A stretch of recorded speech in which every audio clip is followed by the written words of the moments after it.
I'm Hope, and today I'm meeting Ambassador Matthew Barzun, who is the US Ambassador to the UK. I'm at Winfield House, his residence in London, and I'm hoping to learn from Ambassador Barzun how to be diplomatic. Let's go and talk to him. Hi, Ambassador Barzun. It's really nice to meet you. Very nice to meet you. You can call me Matthew. Okay. Can I call you Hope? Yeah, definitely. Okay. Can you tell me what an ambassador is? In the United States system, I am the President's personal representative here in the United Kingdom. And what makes a good ambassador? Well, I have had the great privilege of working with some great ambassadors, and I've read about ones that came to this job before I had it. My favorite is a guy named Ambassador John Gill Wynett. He was here in London 1941 to 1946 during a really important time, all during World War II, and he is one of my personal, I never met him of course because he died in 1947, but he's a real inspiration to me. And how do you keep conversation going in awkward situations? Oh, no one's ever asked me that before. I think a really important thing for conversations, whether you're a diplomat with a uppercase D or a lowercase d, is to ask a lot of questions. You're very good at that, Hope. Ask a lot of questions, and importantly, ask questions that can't be answered with a yes or a no. And those kind of questions usually start with words like how, or tell me more about, or help me understand something. And open-ended questions, which is the official grown-up term for them, can be really helpful. And you know when you have like awkward conversations, do you Indeed. do you just keep it going, or do you sometimes say, it's nice meeting you and walk off? I kind of embrace, I think the awkwardness can be really helpful, right? Because sometimes if things are really smooth, maybe you're not really challenging yourself enough, and maybe you're just kind of talking about the simple, easy stuff. So I think you can turn awkwardness into something really good. And how would you talk to somebody who's argumentative? Well, that happens too in this job. And it sounds easy, but it's not easy, but it's quite simple what you have to do, which is you have to really try to understand where the other person's coming from. And a little trick that you can try is, and we could think of something that we were arguing about. You say the other person's argument out loud back to them. Say, am I hearing you right? Do you think it's crazy that I am doing A, B, and C? And what you'll notice is if you give the same words back, they really know that you've heard them. Doesn't mean you agree with them, but it gets them to kind of let their guard down a little bit, open up a little bit, and then you could start to build a bridge. And how did you get into this job? Well, I used to work, when I graduated from college, I went to work, this is early days of the World Wide Web and the internet.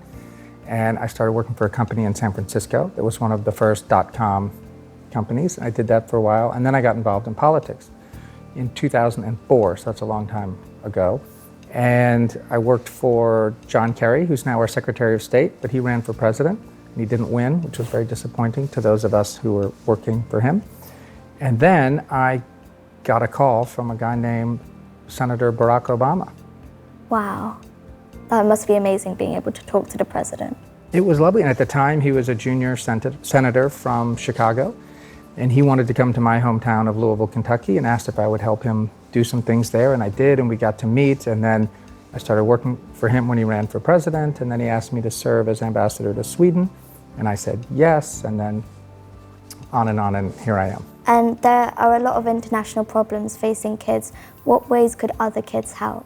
One issue that I know is an issue here in the United Kingdom and back home in the United States is cyberbullying. Have you heard of that? Yeah. I mean, that's a real thing, and I love technology. I used to work in technology, as I mentioned. So technology is such a force for good and spreading prosperity and making new connections, but it also can be used for some pretty nasty, mean things. And I think governments are trying to do their part, but really it comes down to how young people decide to treat each other and decisions they make every day, whether to say something mean, whether to say nothing at all, or whether to go stick up for someone. And if you do that, maybe the whole school will start to change a little bit. And if you change the school, maybe the whole community will change a little bit. That's how change happens. Yeah, and what has been your silliest mistake? Oh, that's easy. So, when I got here, I was doing an interview with someone. It was right at the end of the interview. they'd asked me about what I loved about the United Kingdom, so that was easy, blah, blah, blah, blah, blah. But then they said, now what don't you like about it? Now, I was smart enough, I'm a diplomat, so I said, I'm not answering that, come on. And then I was taking off my microphone, and she said, okay, just one thing you would change. And I made a very unfortunate answer, and I criticized lamb and potatoes, which are beloved in this country and deservedly so. But anyway, I did really say it. And so that got picked up, and I think I really hit a nerve with people. And it is now on my Wikipedia page, so I think that will stay with me for the rest of my life. They're not So I just have to let you make up forget for it. that. They're not going to let you forget it anytime soon, I are don't they? think so.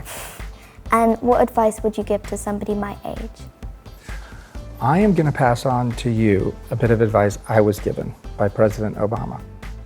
And this is, I was becoming a diplomat for the first time. I was going to serve in Sweden, and I got to meet him in his office. And so let's say he's sitting where you are, I'm sitting here, and I only had one question for him. So I asked it. I said, Mr. President, what advice would you have for me as a first-time diplomat? He sat back and he looked up and he said, well, Matthew, listen. And you see, it took me a moment, but you got it right away, which is, he wasn't listening to all my great advice, and I was all ready to write it down. His advice was listen. Listen. And I think a lot of what young people are appropriately taught in school is how to talk and how to argue and how to debate and how to present, all that stuff, really important stuff. I don't think enough time is spent really encouraging listening. It's been lovely meeting you. Thank you so much. It's Oh, been really thank nice. you. I have Thank high you. hopes for you. Thank you. You're going to do great. I am so impressed. Thank you. Just amazing. It was really wonderful to meet Ambassador Barzun today and find out what a diplomat is. I really enjoyed looking through his record collection. See you next time. Bye.